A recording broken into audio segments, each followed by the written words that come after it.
So these are Rios. These are Rios, yeah. How many different turkeys are there? Rios. Just Rios. Yeah, here in this area. When they originally planted them, they planted some Merriams. Okay. Which, in theory, a Merriam turkey should do better in this climate. Okay. But they didn't, because the Rios are basically a dry land Texas, type bird. They don't like a lot of moisture, but they took well. off. Yeah, it's one of the best success stories we have in the state of Oregon, actually. Right, as far as planting that goes. They take care. I mean, that they're proud of. Yeah, no, this is a gorgeous bird, man. Yeah, they're a very, very, very pretty bird. But we've had rain, quite a bit of rain. The more rain, the nastier the weather, the less vocal the birds are. When the birds are less vocal, in my experience, I'd be less vocal. So just don't call as much as you do. Gotcha. When they're really vocal. But that's what's nice about these decoys. I mean, see, they're flocked up here. This one, see, it's got ripped there. Is that from a bird? That's from a bird, yeah. That's crazy, dude. Bent the stake, almost. One of them sat here and pecked on his head for like 10 minutes and see how it cracked it all the way. I thought it was going to break its neck off. And the guys were videoing, and I said, man, my decoy can't stand much more of that. Dude, that's cool. I got to put my scatter gun down. They hit him hard, but the colors on these birds are just incredible. They're unreal, man. Quite a bit of time. Let's see if it's good. See if he wants to be.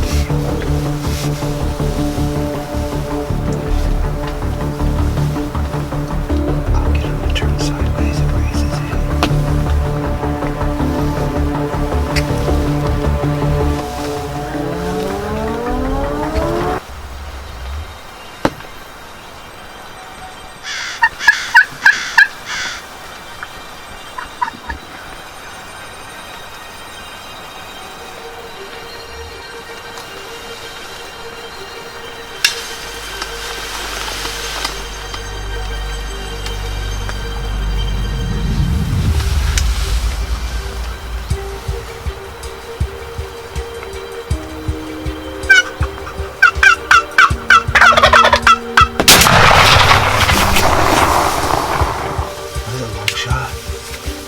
That's long-range turkey hunting. It was at least 15 yards.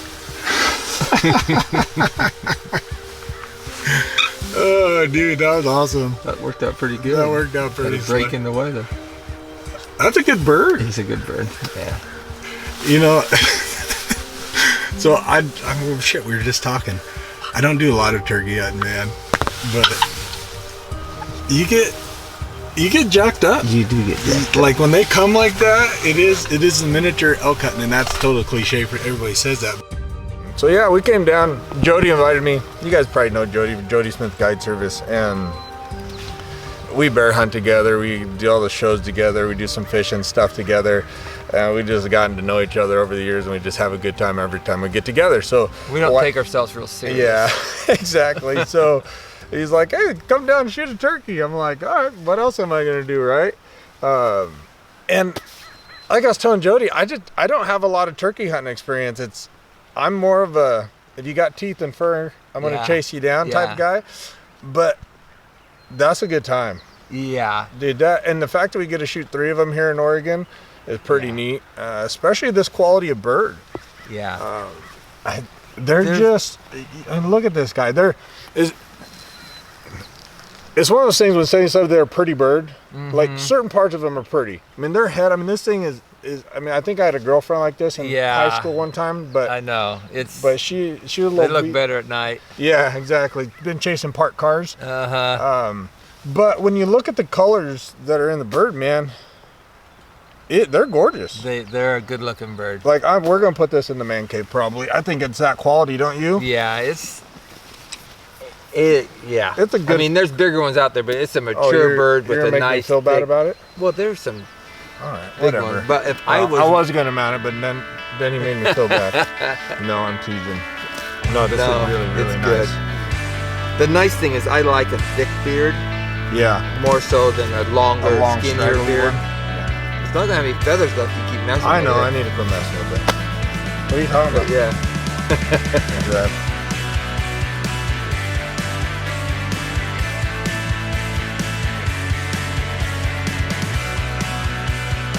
You could tell when this bird was 150 yards out. He saw the decoy, went into full strut, and just started walking. It's like, okay, he's gonna come. That's the nice thing. You know, I've got, I don't know, 15 decoys probably. Yeah. And every year, once or twice, the decoys ruin my hunt. They'd come in, see the decoys, and they'd skirt them, and they wouldn't come. I've used these for 3 years now, and they have not once ruined the hunt. Other ones look close to the same, but there's something about the paint. There's something different about these decoys that are real deal. Because, like this morning in the dark, I set up. It's supposed to be a tom and a hen, right? And I've got like 5 decoys in the truck, so I just grabbed the bag. I set a tom and a jake up here, but it worked. Yeah, it worked. And you've been doing this as long as I have. You do turkey? Yeah, I read about it. So, I mean, like all of our other video guys, we'll put all the stuff we're using, we'll put down in the description for you and links and all that good stuff. So for you guys that are interested in what we're using here. But what's really neat about this bird is we're kind of living in different times right now with COVID-19 and everything that's taking place. It's stay away from me, but it gives me a little shot in the arm of life, and you got to keep living. You gotta, be cautious, live with precaution. That's absolutely fine. I'm not saying throw anything to the wayside, but you gotta keep living. You gotta feel alive. You gotta stay mentally healthy, and I think that's a big part. That's a big part in this time, staying as mentally healthy as possible. So when we come out the other end and life goes back to the normal, if you will, that we're still the same person that we went into it with, right? So for me to get out and shoot this bird with my buddy, hang out with my buddy, harvest an animal, it does. It gets those endorphins going in my body that I personally need to keep me mentally healthy. And ultimately it makes me a better outdoorsman, a better friend, a better father. Friend and boy, but it makes me a better father, makes me a better husband when I'm home, and that's what the outdoor brings. And no matter if it's a 350-inch bull or 8-inch bearded turkey, we all need that shot in the arm, and the outdoors is a place to do it during these times.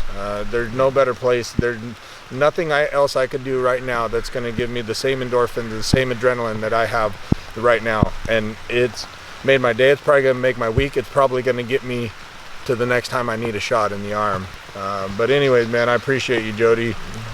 Well, look around. You can't beat it. I mean, you walk in a Lowe's, a Home Depot, Walmart or something. I mean, I don't feel very much at risk out here. We're out in the open air. It's good living, man. Haven't seen another person. Yeah. Seen a couple cars drive by on the road, but we haven't. I mean, I don't know.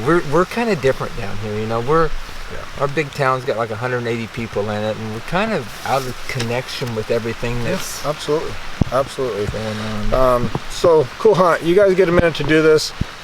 Come do it. We're gonna get this bird cleaned up. We're gonna show you how to clean it up, and I got a killer turkey recipe for you guys coming. Thanks Turkey tacos? No. Oh, okay. You ever heard of chilaquiles? No. Okay. This is real deal. Chilaquiles out of the turkey legs, which a lot of people don't eat the turkey legs because they're a lot of tendons. A lot of tendons. We're gonna braise them down, break them down. Oh, dude, Really? Yeah. Hey guys, getting wrapped up here. Just got done with that turkey hunting down with Jody Smith, Guide Service, and this is my favorite part about turkey. Is just like Thanksgiving, right? You have so many different things to do with turkey. Everybody focused on the breast of these wild birds, and the dark meat's often overlooked. So we got a great recipe to show you what to do with that dark meat. If you take a look here, what we did is we took the thighs and we took the drumsticks, and all I did is I put them in the slow cooker. It took about 10, 11 hours for this to break down and get nice and soft and tender. I've had them in the fridge overnight. But this is why a lot of people go away from even dealing with the drumstick. If you pull off a piece of the drumstick, you look at all these little tendons in here. That's in one little piece of meat. But this meat is absolutely great eating meat. So we don't want to waste it. So take the time, pick through it, and get all the good meat off of there. You can tell I've already done one drumstick. I'll put that guy aside for now. And then this is the thigh meat.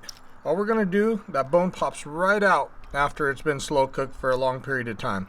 Again, it took me 10, 11 hours in the slow cooker. Not like I personally had to do anything.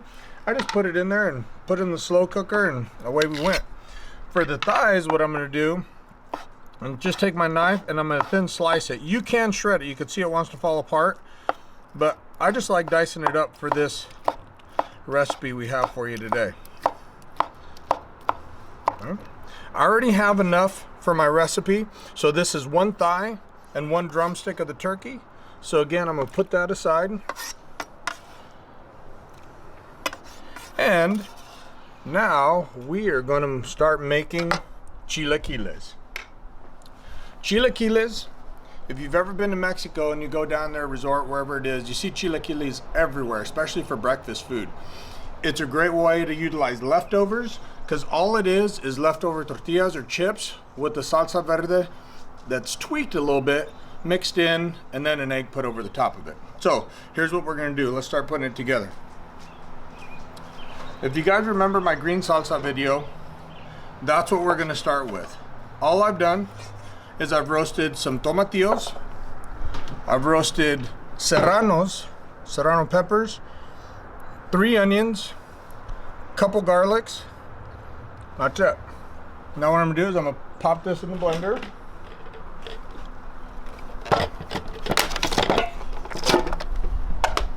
How hot is this? I can handle it. Take it right all into the blender. I'm gonna put this pan back in the barbecuer, and I'm actually gonna get the barbecuer going because everything is going right back into this pan. I'm gonna set that barbecue at about medium heat. Low to medium, doesn't gotta be super hot. Now that I have my salsa ready to go, I'm gonna take a handful of cilantro, throw that in there, and that's it. Very simple sauce. Take my lid, bring it back to the blender, and blend it up.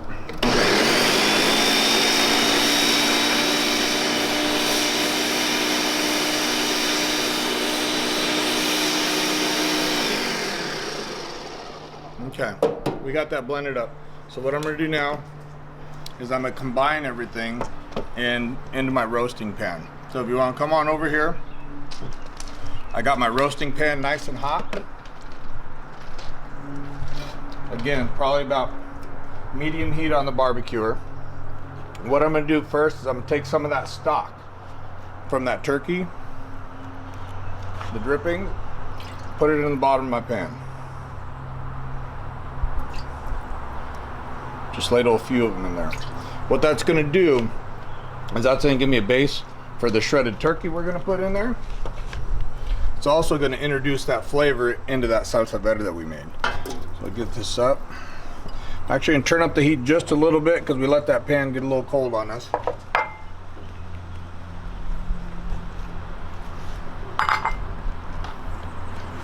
Give it a good mix. Okay. We're gonna let that go for a couple minutes and again let the pan get nice and hot. So it's almost gonna give it a nice sear. All right guys, we got the roasting pan back up to heat there. I want it nice and hot, and here's why. We introduced a good amount of stock, a good amount of turkey stock to that. We threw some of that shredded meat in there. This turkey, when you're talking about the dark meat, generally speaking, it has more moisture than the breast itself. But on these wild turkeys, they're so lean, the more moisture you have to introduce to them, the better. Now that we have that nice and warmed up, I'm gonna go back with that salsa verde that I made. Again, this is just a dozen tomatillos, I put 3 serrano peppers in there, which probably would be a lot for some people. Maybe you even go 1 if you don't like too much heat. A couple cloves of garlic, quarter onion, white onion, salt, pepper. That's it, pretty easy. Oh, and a handful of cilantro. But here's the key. This is what makes chilaquiles, okay? Ultimately, this is just a salsa verde with turkey in it. What makes chilaquiles is this right here. This is called epazote. You're not gonna find this at Trader Joe's, people, okay? Local little shops. They do make a dry one. This one's already been wilted a little bit. If you can find it fresh, great. If not, wilted just fine, or even the dry version. But you only want to put a couple sticks in there, and all we're gonna do is we're gonna let that go, and we're gonna leave it in there. And it's going to, the flavor of the epazote is gonna kind of melt into the rest of the salsa there. That's perfect. We're gonna let that go for about 5 minutes. And then we're gonna take that epazote out of there. Just for sake of this, I'm gonna go ahead and pull it out. Actually, I'm gonna go ahead and leave it in there. I'm just gonna make sure we don't eat it. You don't want to eat that entire piece by itself. Now, 2 different things we could do. Like I was saying at the beginning, there's a great way to get rid of leftovers. These are just corn chips that I made out of corn tortillas that we had up in the pantry that were getting old. I literally cut them in triangles, fried them, and we have a chip. And it's a nice, thick, hearty chip. You want it because you're gonna dump it right into that salsa. Or, if you already have chips that are sitting up in the pantry, in the cupboard, tostada chips, whatever it might be, corn chips, again, it's a great way to use leftovers. And you want to kind of want to get the ratio right. You don't want them too soupy, and you don't want them too thick. That corn, the starch in the corn tortilla or the chip, is going to thicken this up a little bit. You could adjust the consistency by putting a little bit more turkey stock in there. That's about right. Now the next part is all about personal preference. Do you like your chilaquiles with a little bit of crunch to them? Or do you like your chilaquiles a little bit soggy? I'm like right in the middle. I like just a little bit of texture left for my corn tortillas, but I don't like them so crunchy they're hard to eat. Let this go.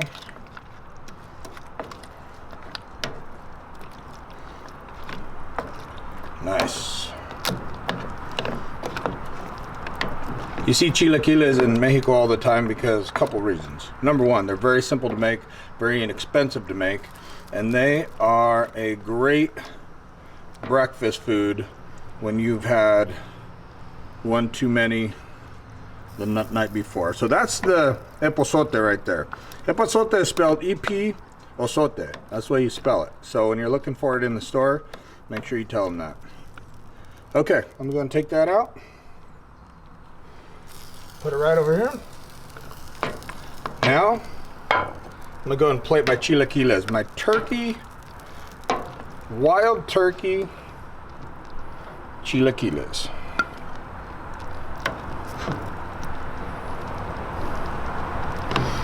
A couple more chips on there. We're going to take a couple fried eggs. Put them right over the top. Queso fresco. Onion and cilantro. That, my friends, is how we make chilaquiles at VIP Outdoors, using every part of the wild turkey we just harvested a couple days ago. We took it from the field, we cleaned it, we brined it, we braised it, broke it down, and made a phenomenal meal for you guys. Hope you guys enjoyed it as much as I like making this episode. This is one of my favorite ones. But anyways, I'm gonna get to eating breakfast. Thanks, guys. Thanks for watching, guys. I hope you enjoyed that, and we got more coming. Thanks, Jody. Appreciate you, brother. Perfect.